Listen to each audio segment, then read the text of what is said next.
आखिर कौन है अजमेर के ख्वाजा गरीब नवाज जिनसे लोग इतनी मोहब्बत करते हैं? चलिए जानते हैं आज अजमेर के ख्वाजा गरीब नवाज के बारे में। उससे पहले आप हमारे पेज को फॉलो कर लीजिए इस्लाम की इन्फॉर्मेशन सबसे आसान तरीके से जानने के लिए। देखिए, सबसे पहले तो ये जान लीजिए कि ख्वाजा साहिब का असली नाम शेख मोइनुद्दीन हसन चिश्ती है, जिनकी पैदाइश 11वीं सेंचुरी में सीस्तान में हुई थी, जो सीस्तान आज ईरान के शहर इस्फहान के पास है।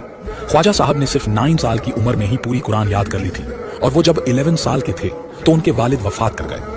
फिर कुछ साल बाद वो इंडिया के अजमेर में तशरीफ लाए, और वो जब अजमेर में आए तब इंडिया में मुस्लिमों पर बहुत जुल्म हो रहा था। लेकिन जब ख्वाजा साहब आए तो उन्होंने मुस्लिमों को दोबारा हिम्मत दी, उन्होंने मुस्लिमों को पढ़ाया और उनकी मदद की। और जब वो अजमेर में थे तब उन्होंने बहुत सारे लोगों को इस्लाम की दावत भी दी, जिससे बहुत सारे लोगों ने इस्लाम की खूबसूरती देखकर इस्लाम कबूल किया। लेकिन कई बार ख्वाजा साहब पर मुसीबत भी आई, क्योंकि इस्लाम के दुश्मन उस वक्त भी थे और वो चाहते थे कि इस्लाम खत्म हो जाए। लेकिन ख्वाजा साहब ने अपनी पूरी जिंदगी इस्लाम के लिए सौंप दी और 12वीं सेंचुरी में वो वफात कर गए। और उनके बाद मुगल बादशाह गयासुद्दीन ने उनकी दरगाह बनवाई, और मुगल बादशाह हुमायूं ने, अकबर ने, शाहजहां ने और औरंगजेब ने इस दरगाह की हिफाजत की। और बादशाह अकबर तो कई बार ख्वाजा साहिब की दरगाह गए थे। हालांकि ख्वाजा साहिब बहुत अमीर थे, क्योंकि वो एक तजीर भी थे, लेकिन उन्होंने हमेशा अपनी पूरी जिंदगी गरीबों की मदद करने में गुजार दी थी। इसीलिए ख्वाजा साहब को ख्वाजा गरीब नवाज भी कहा जाता था। इस वीडियो को शेयर करें।